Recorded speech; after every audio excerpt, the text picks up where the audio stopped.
one of the things that I love what you said is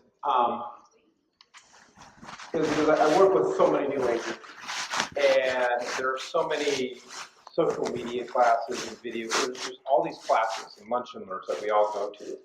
And it's all the same thing, okay? The future is going in video. People like to watch videos, so create videos.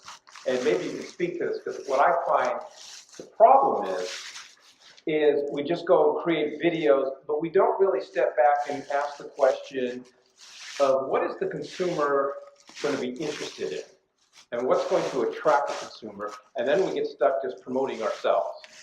Can you speak to that and what you thought you go through in developing storylines that you think that the consumer would really want to know rather than what you think they want to know? Yeah, I mean, the reality is that consumers are not looking for a realtor at all. Unfortunately, realtors are everywhere. There's 50,000 of them. So if you're out there telling everybody how great you are and that you're a realtor, you're wasting the time on film. What they're looking for is something that they can't learn on the internet. Something that when you're talking about it's a 3-bedroom, 2-bath, guess what? They already know that. Right? We're behind the curve here. As soon as we put something on the internet in today's world, everybody in the world knows it's available. So we have to learn to be, like Wayne Gretzky, right? Like look for the next move. Like what is the information that they can't find? Be that local area expert, and they will come. I think that one of the big mistakes that you alluded to, but it's that people produce a video, but then they don't distribute it to enough places to get people to watch it. Or the right audience. Or the right audience, true. So my other question, if you just take a couple minutes, is we get caught up in agents when top producing agents like you come and speak to us, and we don't really get a chance to hear the story of how you got to be where you're at. Can you take us back to when you first got your real estate license and what that was like for you? Sure. I, like many of you, right, was involved in a real estate transaction. It didn't go well, and I could do it better than everyone else, all that stuff. And I was a part-time realtor. I bought my first house, and then it was something I always wanted to get into, but I started selling real estate on the side while I worked at the company. Shocker, right? Like it's pretty much the same. That was in 2003, and then I saved up enough money.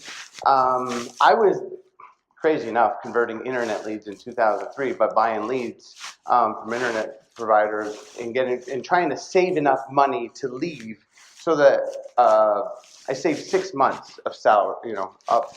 And in the fall of the year, things weren't going good at work. My boss, they reduced my salary by 35%, and my wife and I just had a kid, and I was devastated that someone could take I was on an incentive trip the year before because I was exceeding the sales of the company, but then the next year they came back and said, oh, you got to reduce your salary. I'm like, I'm still doing my job well. I didn't understand that they could do that. That was the drive that got me to want to leave working at a corporation.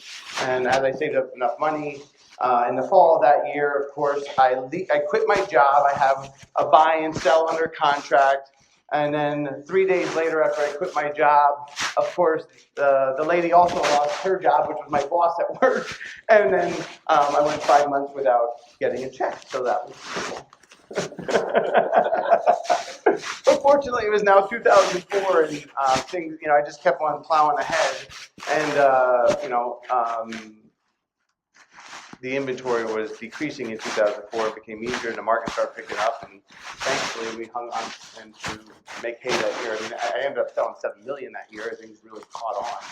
But did that answer your question? No, that's perfect. Yeah, I think it's great just to hear the beginning stories, because we always see the end result and all the awards and all the designations, but for those of us who are striving to that next level, it's just always good to hear the background and the backdrop. Yeah, I mean, I can do that. My wife's here, so this is one of my favorite stories. So in 2003, my business was, after 6 years, was starting to decline. I had a peak year in 2005, but it was starting to, what Tom Ferry now calls, I was a fading winner. And I was a great realtor, I was doing things well, but my business wasn't, It was kind of just flat. And that year, I went into my wife, because it was after, 2008, 2009, right, the tough years. I went into her, it was the fall of 2010, and we had about like $30,000 in our savings account. And I walked into our bedroom, and I'm like, we should put it all into a website. And she's like, that's a great idea. No, that wasn't. I mean, that took me a couple months to convince her, but finally we did that, and that was the beginning of the run. So there you go. All right, fantastic, ladies and gentlemen, Jeff Sibbach. Thank you.